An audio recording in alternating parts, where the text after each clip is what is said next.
The portrait arrived at the Metropolitan Museum of Art's Conservation Department on a humid August morning in 2024, carefully wrapped in museum-quality protective materials and accompanied by a letter of provenance that traced its ownership through 5 generations of the Blackwood family. The painting, titled The Ashford Family, 1899, according to the brass nameplate affixed to its ornate gilded frame, was being offered as a donation by Mrs. Eleanor Blackwood Sterling, the last surviving member of a family line that had once been among New York's most prominent industrial dynasties. Dr. Victoria Harrington, the museum's senior curator of American portraiture, had been specifically requested to evaluate the work for potential inclusion in the museum's permanent collection. At 43, Dr.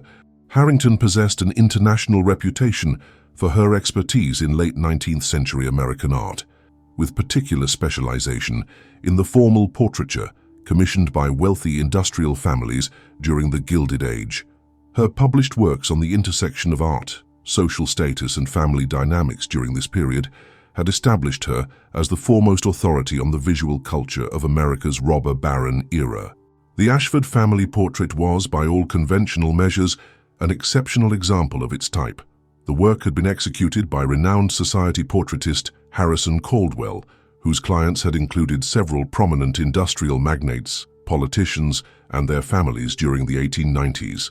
Caldwell's technique was characterized by meticulous attention to detail, masterful use of light and shadow, and an ability to capture not merely the physical appearance of his subjects, but also the social aspirations and cultural values that defined their class position. The portrait depicted the Ashford family arranged in the grand salon of their Fifth Avenue mansion, a setting that had been carefully chosen to display both their wealth and their refined taste. The composition followed the established conventions of formal family portraiture from the period. The patriarch, Cornelius Ashford, stood prominently in the center of the arrangement, his hand resting possessively on the shoulder of his seated wife, Victoria. Their 4 children were positioned around them in descending order of age and importance, with the eldest son, James, standing at his father's right side in a pose that clearly indicated his position as heir to the family fortune. The technical execution of the painting was flawless, demonstrating Caldwell's mastery of the oil medium and his ability to render textures, fabrics, and facial expressions with photographic precision.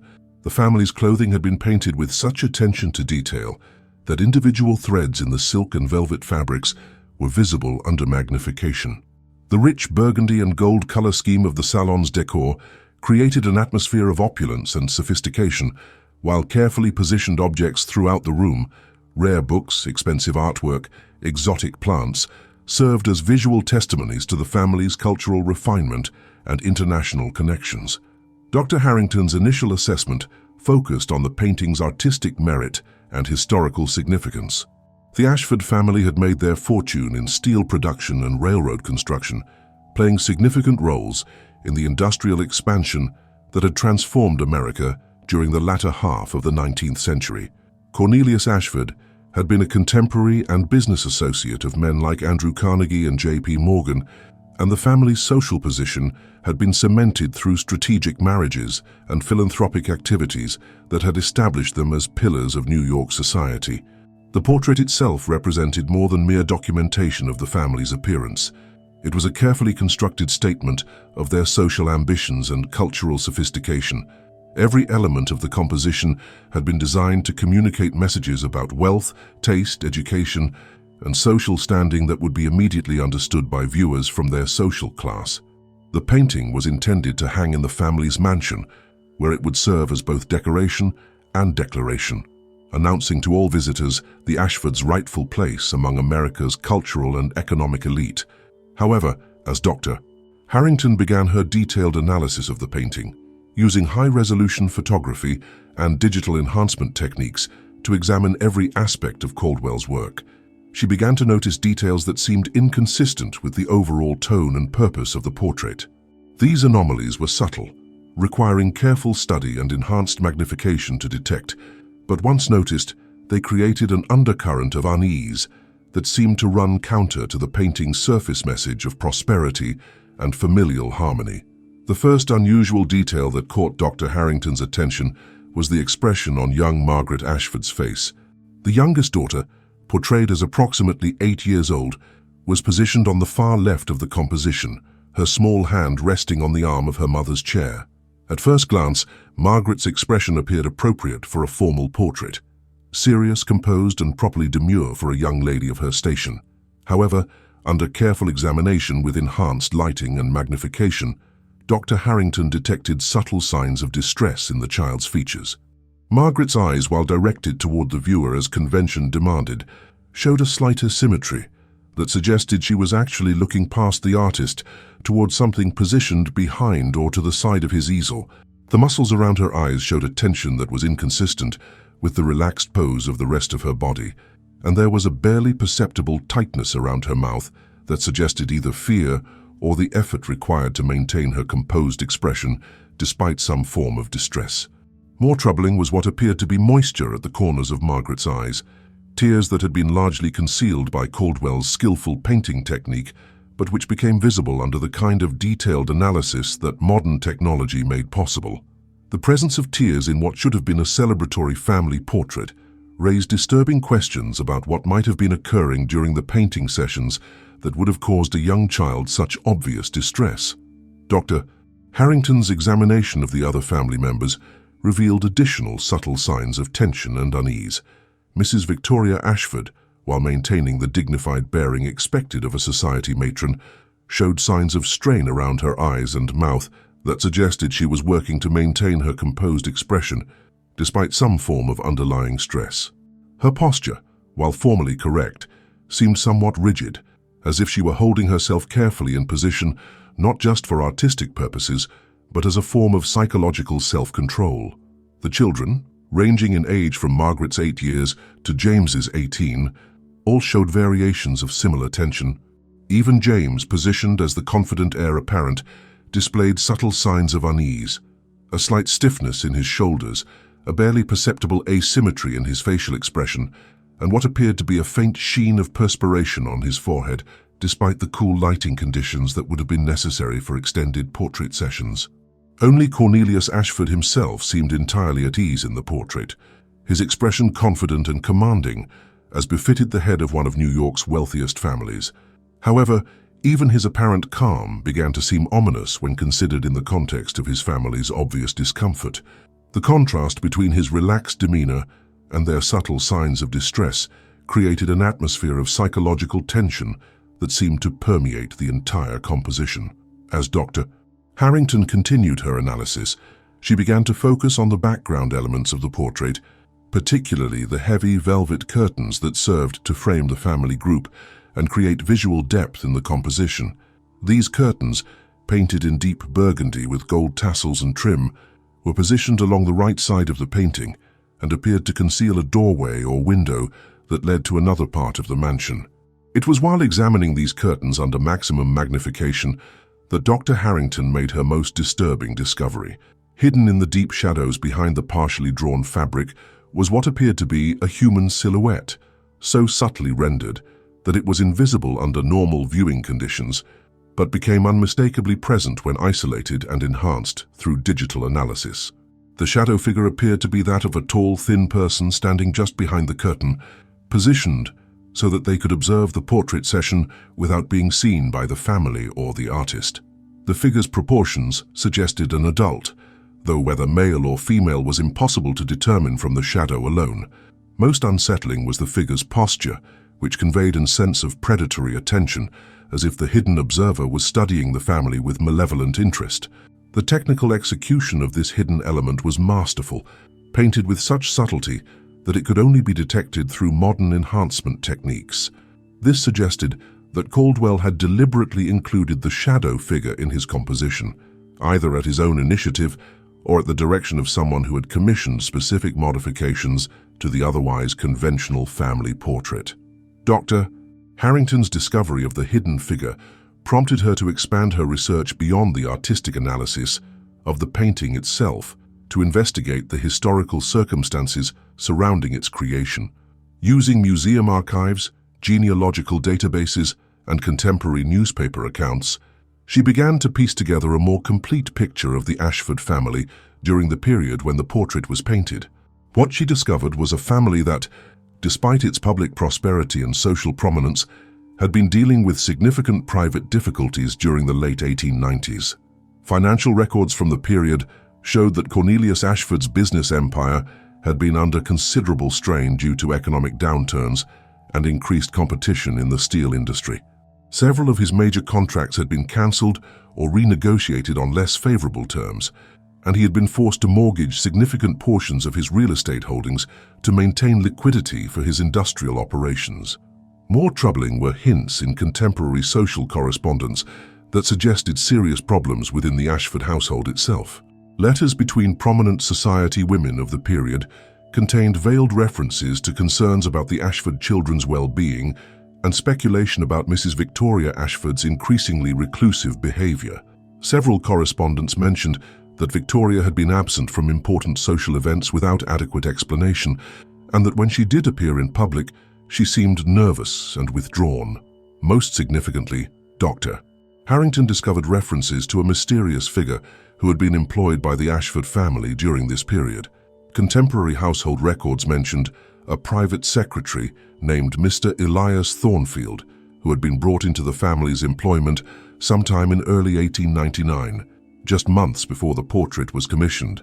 Thornfield's duties were described vaguely in the surviving documentation, but seemed to involve both business affairs and what was euphemistically referred to as domestic administration.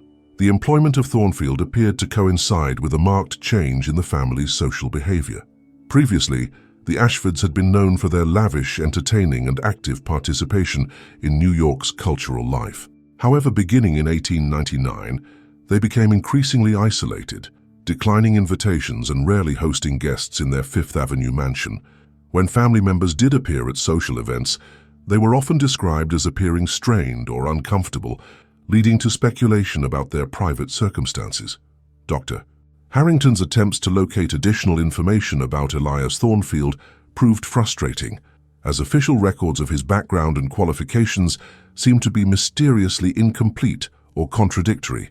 Employment agencies that normally maintained detailed records of domestic and business staff claimed to have no information about Thornfield's placement with the Ashford family. References that should have been available from his previous employers were either missing or had been deliberately destroyed.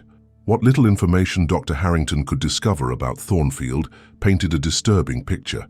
Several brief mentions in business correspondence described him as unusually tall and thin, with an intimidating presence that made both family members and staff uncomfortable. One letter from a business associate who had met Thornfield during a visit to the Ashford mansion described him as a man who seemed to command through fear rather than respect, and noted that the children appeared to shrink away from him whenever he entered a room.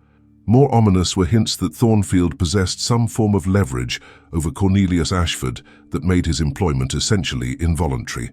A confidential letter from a family lawyer suggested that Ashford had been compelled by circumstances beyond his control to accept Thornfield's services, and warned that any attempt to terminate the arrangement might result in consequences far more serious than the family's current difficulties. The exact nature of these circumstances remained unclear, but Dr. Harrington found evidence suggesting that Ashford had been involved in questionable business practices that could have exposed him to criminal prosecution or financial ruin if disclosed publicly. These practices appeared to involve the manipulation of steel quality standards for government contracts, potentially putting public safety at risk in order to maximize profits. If Thornfield possessed evidence of these illegal activities, he would have been in a position to essentially control the Ashford family through the threat of exposure. This would explain both Cornelius Ashford's apparent calm in the portrait, the confidence of a man who had found a way to manage a difficult situation, and his family's obvious distress at being subjected to Thornfield's continued presence in their home.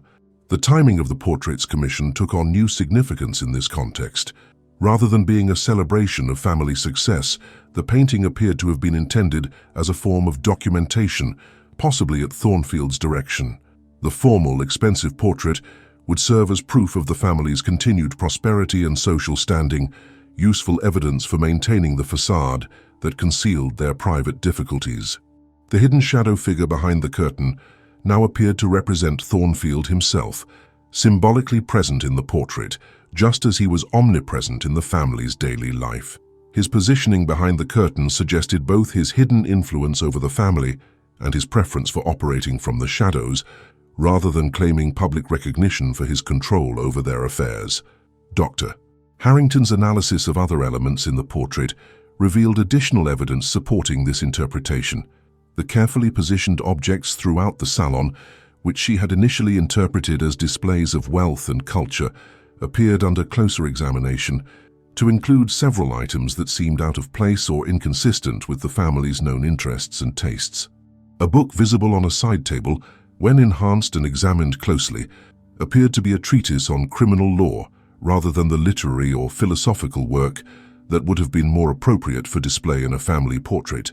A decorative vase positioned near Mrs. Ashford showed signs of recent repair, suggesting it had been broken and hastily mended, possibly evidence of some form of violence or struggle within the household. Most unsettling was a small framed photograph positioned on the mantelpiece behind the family group. Under extreme magnification, the photograph appeared to show a group of children who were not members of the Ashford family, but whose faces showed expressions of terror or distress. The photograph's placement in the composition seemed deliberately chosen to be visible to the portrait's viewers, as if it were intended as some form of message or warning. As Dr. Harrington's research progressed, she discovered that the Ashford family's ordeal with Elias Thornfield had continued for several years after the portrait was completed.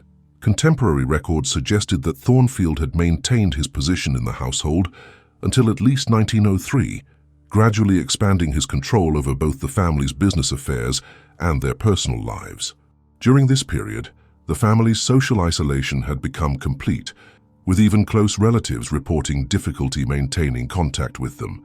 The children's education was transferred from prestigious private schools to private tutoring within the mansion, effectively cutting them off from outside social connections. Mrs. Victoria Ashford's health appeared to decline significantly, with family correspondence mentioning frequent periods of nervous exhaustion that kept her confined to her room for days or weeks at a time. The situation appeared to have reached a crisis point in late 1903, when several dramatic changes occurred almost simultaneously. Elias Thornfield disappeared from the Ashford household as mysteriously as he had arrived, with no official record of his departure or subsequent whereabouts. Within weeks of his disappearance, Cornelius Ashford suffered what was officially described as a heart attack, though circumstances surrounding his death raised questions about whether it might have been suicide. Contemporary newspaper accounts of Cornelius Ashford's death noted that he had been found in his private study, apparently having collapsed while working late at night. However, details mentioned in these accounts seemed inconsistent with a natural death. The study door had been locked from the inside, and family members reported hearing what sounded like an argument or struggle shortly before Ashford was found. Most significantly, several important business documents appeared to be missing from his desk, including papers that were known to contain sensitive information about his various business dealings. Following Cornelius Ashford's death, the family's fortunes declined rapidly.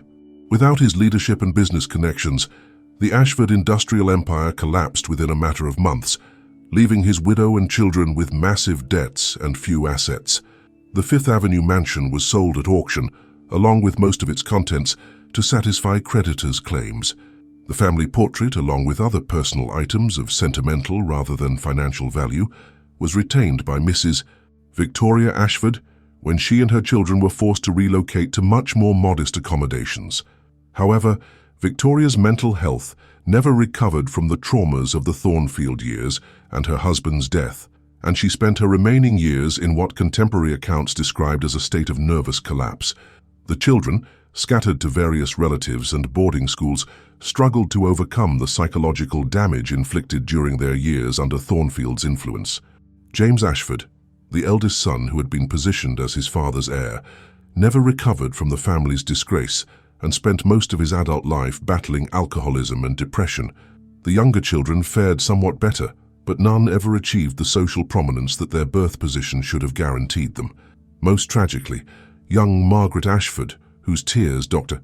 Harrington had detected in the portrait, died just 2 years after her father's death, officially of tuberculosis, but under circumstances that suggested she had lost the will to live. Family letters from the period described her as never having recovered from the fears instilled during the Thornfield years, and as being subject to nightmares and periods of terror that no amount of medical treatment could alleviate.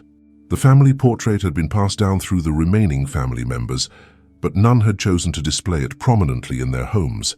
According to family oral history, the painting was associated with the worst period of their family's history and served as an unwelcome reminder of traumas that they preferred to forget.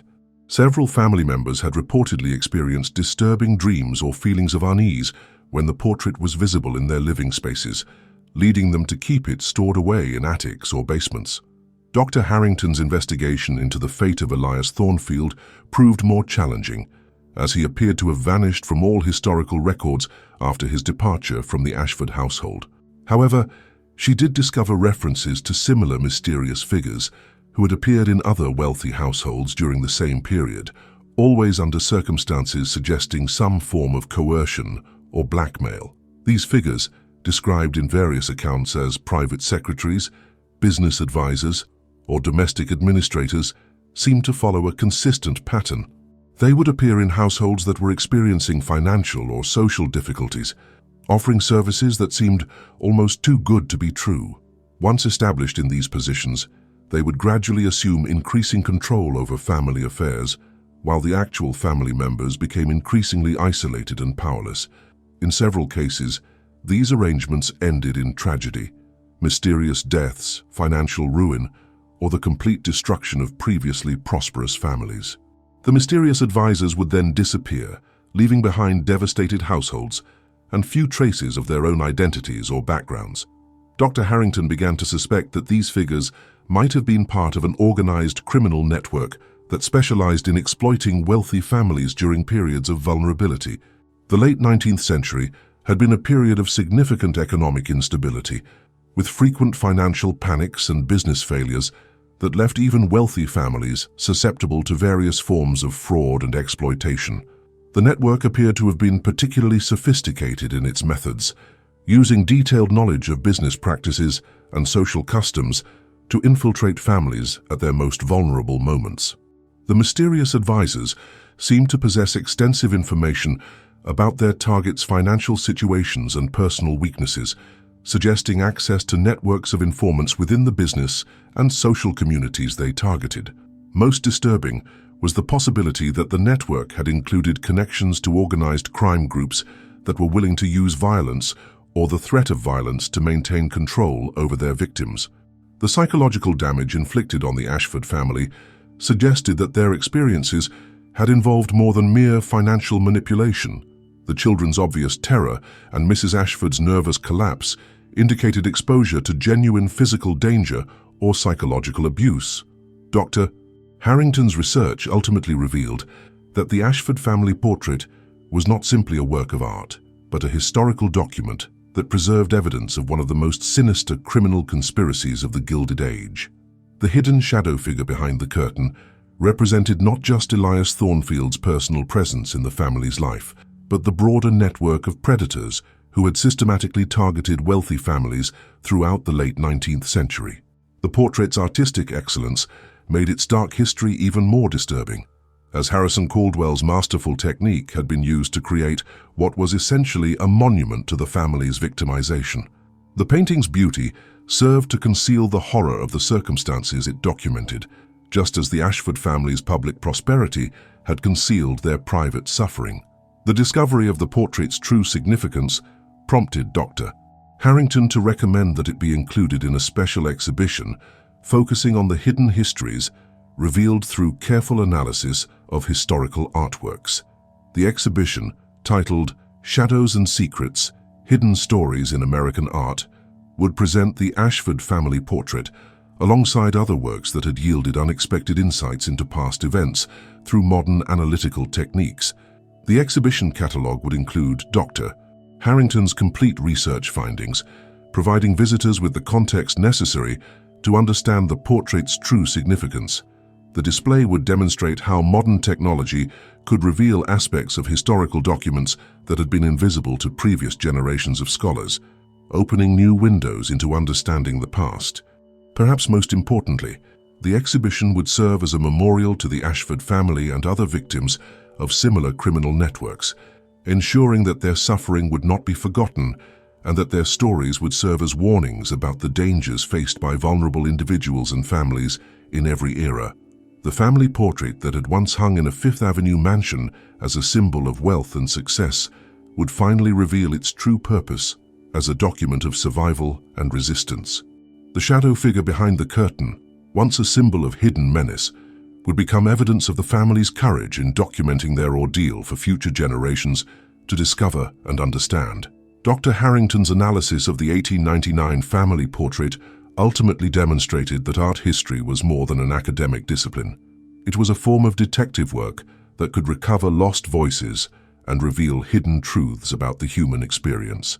The Ashford family's story, concealed for over a century behind the facade of formal portraiture, served as a reminder that even in our darkest moments, we possess the power to leave messages for those who will come after us, trusting that eventually someone will have the knowledge and compassion necessary to read between the lines and understand what we were trying to communicate. The curtain that had hidden Elias Thornfield's presence in the original portrait had finally been drawn back, revealing not just his shadow, but the broader pattern of exploitation and abuse that had characterized an entire era of American history. The family who had posed so formally for their portrait in 1899 had finally found their voice through the dedication of a researcher who was willing to look closely enough to see what had been hidden in plain sight for more than a century. Their story would continue to unfold as other researchers built upon Dr. Harrington's discoveries, using similar techniques to examine other artworks from the period and revealing additional evidence of the criminal networks that had preyed upon America's wealthy families during the Gilded Age. The Ashford family portrait had become not just a work of art, but a key piece of evidence in understanding one of history's most carefully concealed criminal conspiracies. Behind the curtain of formal respectability, in the shadows of America's great fortunes, predators had stalked their victims with sophisticated methods and ruthless efficiency. The portrait that had once concealed their presence now served to expose their crimes, ensuring that future generations would be warned about the dangers that could lurk behind even the most respectable facades. The 1899 family portrait had kept its secret for 125 years, but modern technology and scholarly dedication had finally revealed what the artist had hidden behind his masterful brushstrokes. The shadow behind the curtain would never again go unnoticed, and the family who had suffered in silence would finally receive the recognition and understanding they deserved.